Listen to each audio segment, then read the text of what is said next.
Nagmistulang dagat na ang ilang mga lugar sa southern China na kasalukuyang nakakaranas ng malawakang pagbaha at mga pagguho ng lupa. Sa video na ito, makikitang unti-unting bumagsak ang lupa sa likod ng bahay. Nabagsakan ng lupa ang bahay hanggang sa tuluyan itong gumuho. Kabilang ang bahay na yan sa higit 50 na pinsala ng landslide. Southern China nilulubog ng maladilubyong baha. Ilang daang tao na ang nasawi. Libu-libong pamilya na ang naapektuhan at milyong-milyong ari-arian na ang nasira.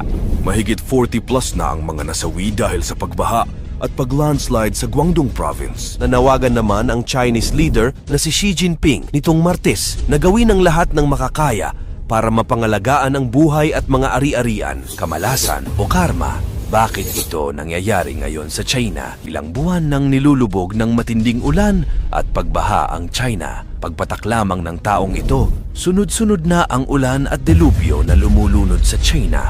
Ilang daang tao na ang nasawi. Libu-libong pamilya na ang naapektuhan at milyong-milyong ari-arian na ang nasira.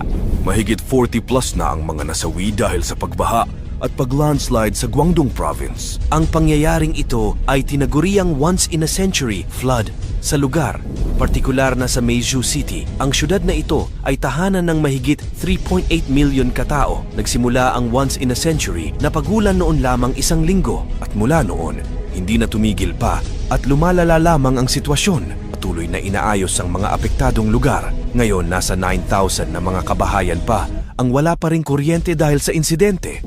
Noong Biyernes lamang, dineklara ang